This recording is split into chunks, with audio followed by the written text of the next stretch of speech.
So I did a video last week showing you guys, giving you some helpful tips on how to create ambient tones. And I gave you some really helpful tips, so definitely go check that out. But I gave you one tip that was not exactly right.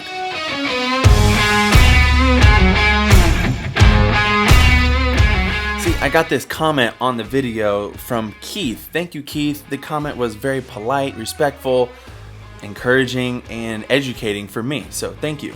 It said this: great tips. Thank you. Jason Saditas. He probably says it on his channel all the time, but I haven't paid attention. Saditas, like Adidas. Jason Saditas here on YouTube did some extensive research and found out that using a split AB for the reverb is exactly the same as using the mix control and keeping it on the A path. And when I heard that, I was like, really? Is it? I don't know. I don't know about that. Is it? It could be. It definitely got my curiosity up, and I was like thinking about it. When I read the comment, I wasn't anywhere near my stomp, and so all I could do was like think about it. And in essence, I was like, yeah, that kind of makes sense, but I need to test it out for myself. But before I could do that, I immediately went to Jason Saditas' page and I watched his videos. Thank you, Jason. Yes, he's right. I was wrong. So that's why I want to come on here and share with you guys what I did wrong, so you're not led astray like I was trying to lead you. I can admit when I've made a mistake. I'm not perfect. None of us are perfect, right? So what I did in that video, if you haven't seen it, was that I said in order to get some really good ambient sounds out of your reverb, you want to drag it down to the B path, max out the mix knob, then go to the split AB block, and then you can dial in as much of that 100% wet sound as you want. But really, I was misunderstanding what's actually going on. In essence, all I was doing was going way out of the way to recreate what the mix knob on the effect itself already does. And so I went and tested it for myself. I made some presets to kind of explain it, and that's what we're gonna do. Let me plug up and we'll get right into it. All right, here we go. And this was my mistake. As you can see here, I drug down this reverb to get a more pristine sound, I was thinking. But in essence, what you can do is get the same exact sound if you dial in the mix correctly. So I have this preset here called Secret Sauce, and then I have It Ambient, which was the title of my video. Anyways, what I've done is I've tried to dial in the mix here to where they sound almost exactly the same, and I think they do. So let's go to Secret Sauce. This was the sound we heard from the video, except I have all the delay and all the modulation off. This is just the reverb, and it sounds like this.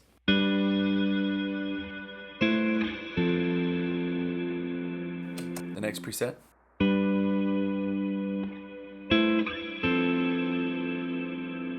So, what do you think? Do they sound the same? Let's do some more tests. Let's go back up. Secret Sauce.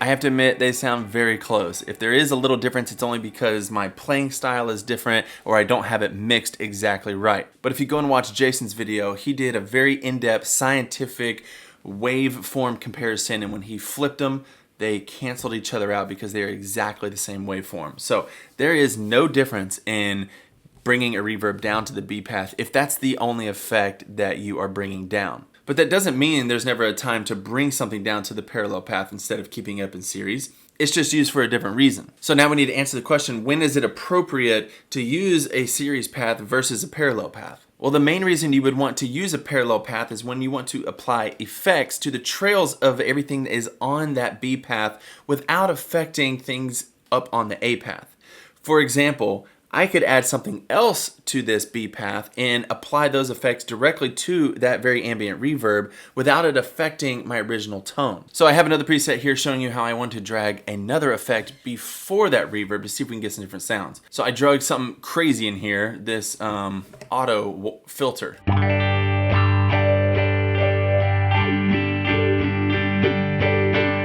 A lot of movement. So let's feed that into the reverb.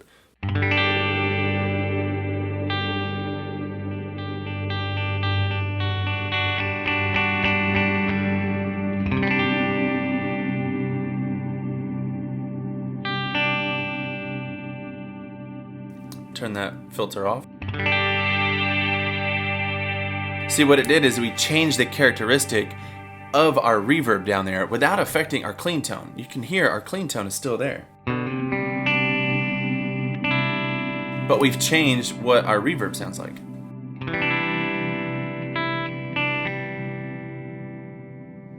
And we can mess with this.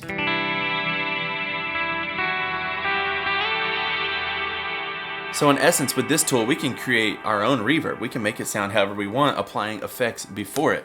Down here, I actually have another one where I added a bunch of stuff here. I have this glitz reverb, our glitz reverb, and then I added this my shimmer reverb that comes in the expanse pack.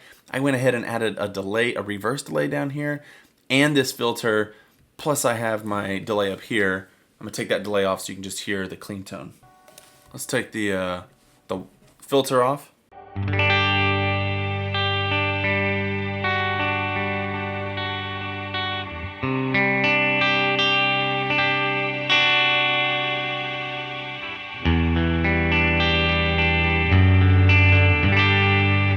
So you can hear we made our own reverb. I added some shimmer to it, I added some delay down there, and all without affecting my original tone, which is what this is for. Now what this is doing, so that you understand, I have two delays here. If I leave a delay up here, the repeats stay very clean. And if I put the delay down here, they get fed into that 100% wet reverb and they just have some movement, but you definitely don't hear the clean repeats. If I turn all these off, this is what my delay sounds like on top.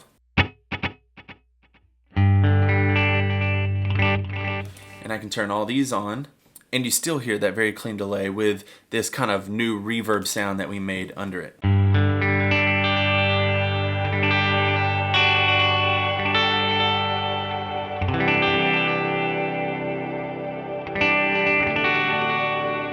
And the next thing I want to show you real quick is we talked about the A-B path right here and how you can move this back and forth. For example, let me route it more down to the bottom. We should hear a lot more, probably overwhelming sound of that wet reverb.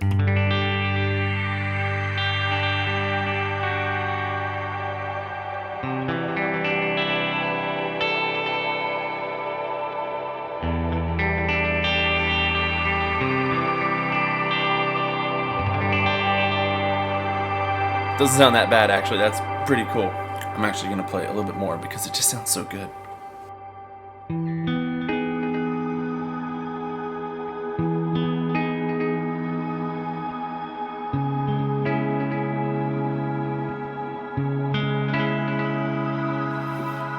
Let's increase our feedback on this top delay.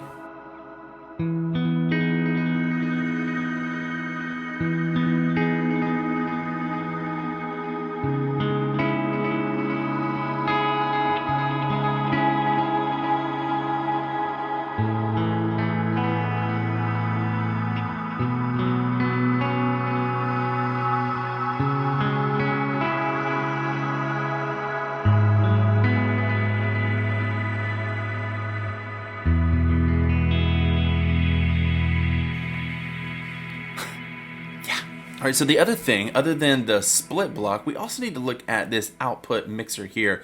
And I've actually already dialed this in, but it doesn't come in this way. Let's save this. If I come up here to my previous test, you can see when you create a parallel path, this mixer block is automatically set with both A path and B path at 0 decibels, and they're both lined up right in the center. So what this does is it allows you to dial in how much of the path you want over here on this split block, but then it also allows you to boost or remove some of that same signal. So as we had this parallel path down here that I was just playing with, if you remember, I actually went more towards the B path.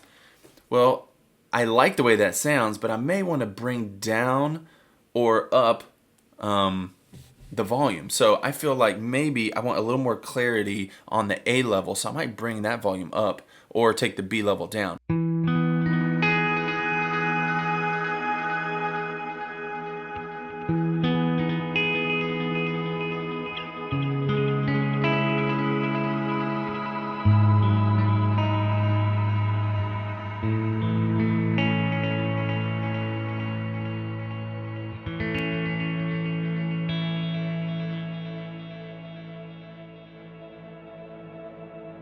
Or we can increase it and get a bunch. Let's take it back up to 0.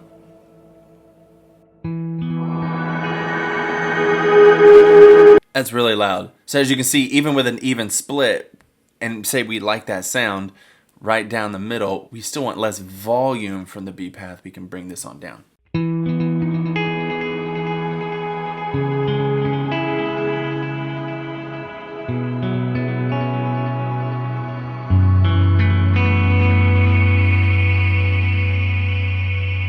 And then you can mess with these and make it totally stereo, where you have clean in one ear and wet in the other.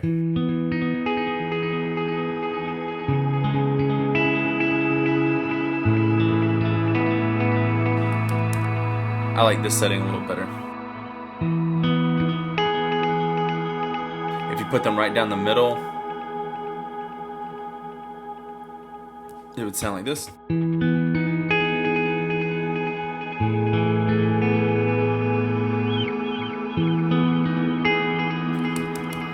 But I find this setting works really well. Use headphones. If you haven't been watching with headphones on, put your headphones on, go rewind, and go let's do it again. So as you can see with this, the possibilities are endless. You can create your own reverb sounds. Say you like the way the reverb trails off, but you want to add some modulation or chorus or flanger or phaser, whatever you want to add before this, that is when you would want to use the parallel path. And I just want to come on here and say I'm sorry for leading y'all astray. At best, I was just wasting my time by using that parallel path with just the reverb, but you know, we all make mistakes. If you like this video, please let me know by giving a thumbs up. And if you haven't yet, please consider subscribing to the channel. Also hit that little notification bell so you don't miss out on anything new. I got some exciting things coming your way and I don't want you to miss it. Also, if you want to check out my Expanse pack, I'll link that down below. What it is I just dump all the presets in there. I call it Expanse because it's always growing. This plateau reverb with a shimmer sound is in that Expanse pack, along with many other sounds. And it's one of those things where you purchase once and you get updates for life. So definitely go check that out. Appreciate you guys watching this video. I gotta go. I'll see you in the next video. Bye.